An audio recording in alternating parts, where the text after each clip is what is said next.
Yo, yo. All right, once again, I'm just gonna speak from the fucking heart. Um, Spent the last 2 days recovering.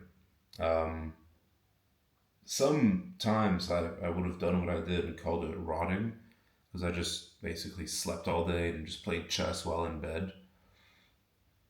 I think there's a time and place for that, you know, when you were very amped up and when you kind of were burning the candle on both ends, which I certainly felt like I was in that fight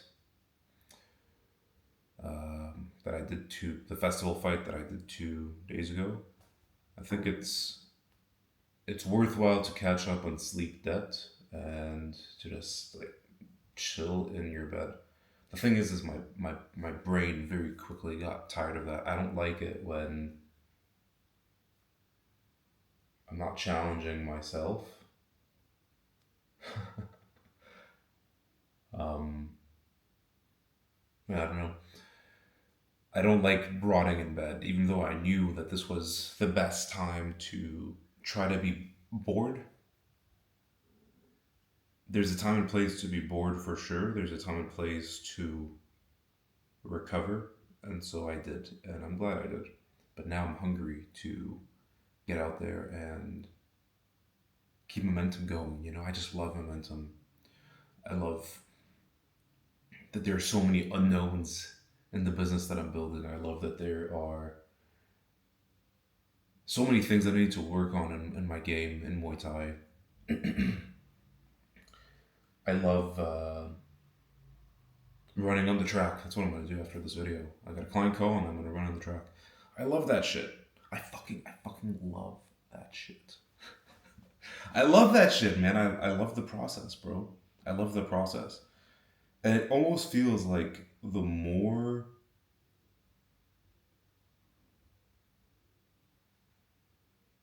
tight money gets, the more I enjoy it.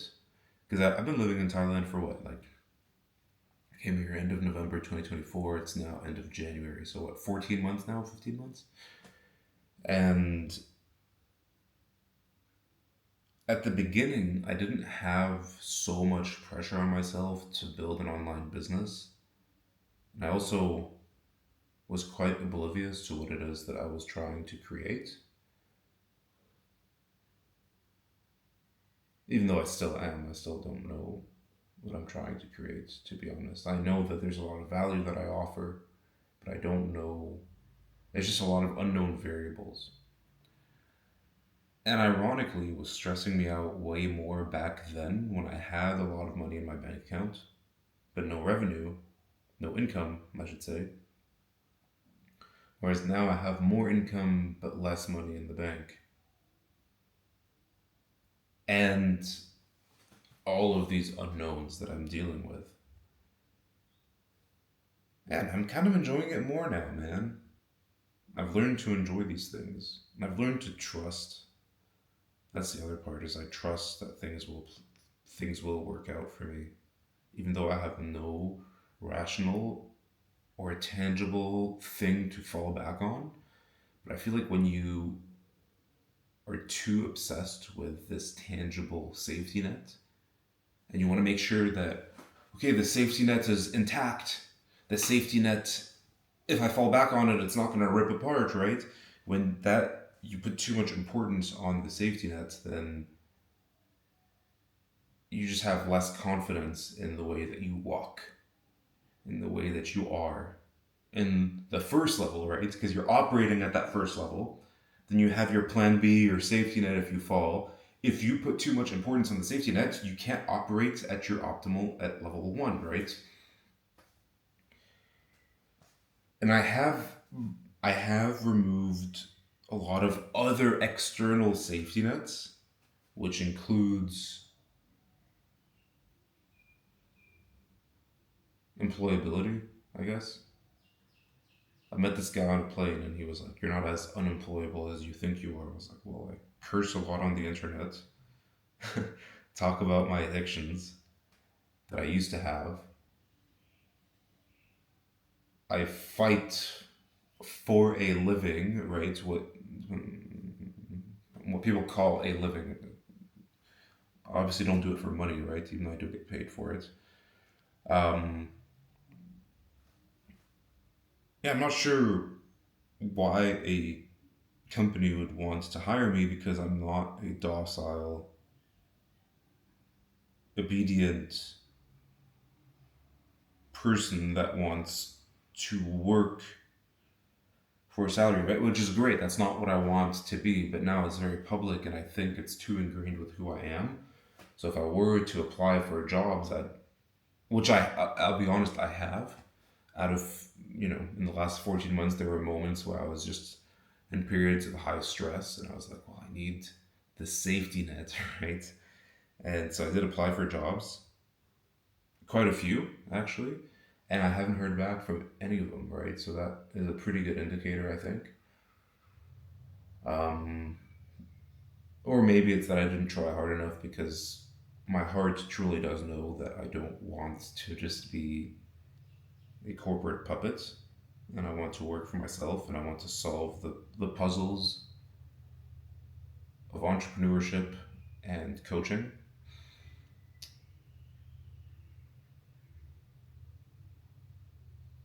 And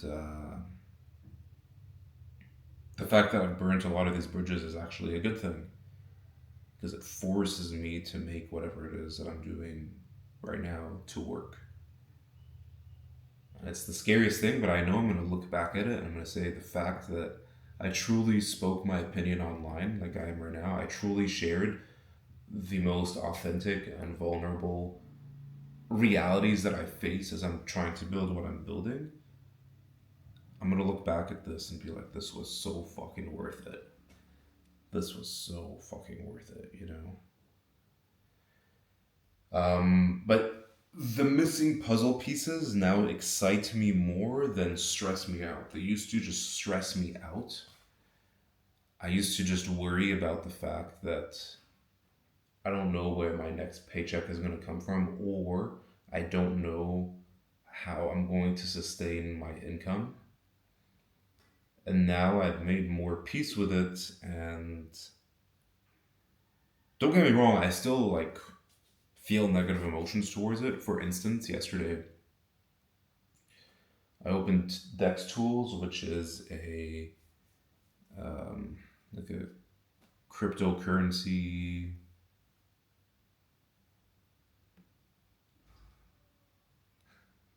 It's a place where you can see the charts of a lot of cryptos. And so I looked at my old portfolio and it's all down a disgusting amount. We're talking, I had 5 figures worth, and now we're going into the 4 figures, right? Um, it's very, very bad. And yesterday I saw one of the main meme coins that I was invested in go down from it's I don't want to talk numbers, but it's down a lot. A lot, a lot, a lot. It's dead basically. And I cried. Dude, I looked at that and I cried, you know. Um and it's very painful to me to I had so much hope for these things to work out for me, and these things were just like completely shattered, and I put a lot of money into it. And now that I don't have a sustainable income, I was hoping that my cryptos would perhaps come back, and now they're all dead, and it's like fuck, and it's just very painful to see, you know. But dude, I cry all the time. I always cry on fight day. I always cry moments leading up to the fights. I feel like it's a very good way for me to relieve a lot of the stress that I build up. It's not that I feel sorry for myself or that I'm pitying myself at all. I think it's just a great indicator that I'm in touch with what it is that I'm going through, the energies that I'm building up within myself. And sometimes there's excess energy, and it's a great way to relieve it and then to be able to look at things more neutrally again. So, yeah, I'm quite content with how I choose to release energy and objectify my perspective on things. Um, and then these videos where I'm talking about things, they're not even They're not even related to my business, which is to help people quit smoking and become fighters. And then I'm looking at that and I'm like, well, that's not even what I do. Perhaps it is, but when we look at my clients, my three clients, one of them, his biggest target was weight loss. The other one was to quit smoking and become a fighter. And he wanted accountability to stay away from smoking and to replace his habits with structure on how to improve his skill sets as a fighter, how to improve his overall fitness. And then the third guy is a guy who is basically looking for accountability on content creation. And I'm helping him with his content creation. And there's a few more, but these are like the three main guys that are super invested. And these guys are getting a tremendous amount of value, and results, and a tremendous amount of results. And so when I think of what they all have in common, because you could say that these guys have nothing in common, right? One of them is weight loss, one of them is quit smoking and fighting, one of them is content creation. But when you think of what they all have in common, like, and I'm still refining this, and perhaps this is what helps me make my offer more concrete, is what they all have in common is they are all learning to let go of their coping mechanisms. A lot of them unconsciously cope or have excuses or deal with their challenges in a way that sets them back. Just how I was a smoker as a way to cope with these negative emotions that I was dealing with. And they're looking for accountability and systems in order to overcome their unconscious cope, for somebody to call out whenever they are unconsciously coping, and then find a way to replace that with actions that are going to take them to where they want to be.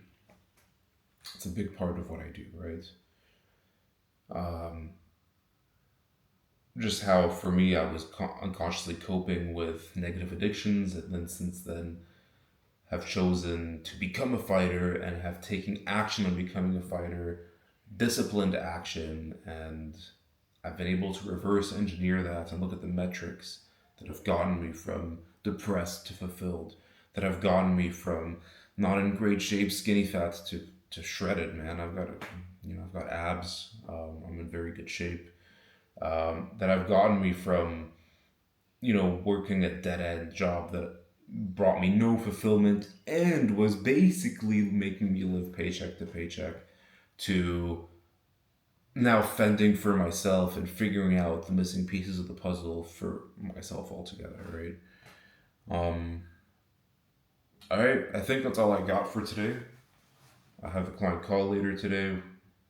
I'm gonna hit the track and hit some sprints since I'm 2 days out from my fight and there's no other opportunities I have to hit high intensity intervals that are not related to Muay Thai specifically. I think it's very important that I maintain a certain level of athleticism and fitness, and I can't afford to do sprints when I'm in the middle of fight camp, even though I fight every 2 to 3 weeks anyway. And then I need to go apartment hunting because I'm gonna leave. I don't want to call this place a shithole. It's okay for what it is, but it's just overpriced, and the lease is running out anyway, so I need to go apartment hunting.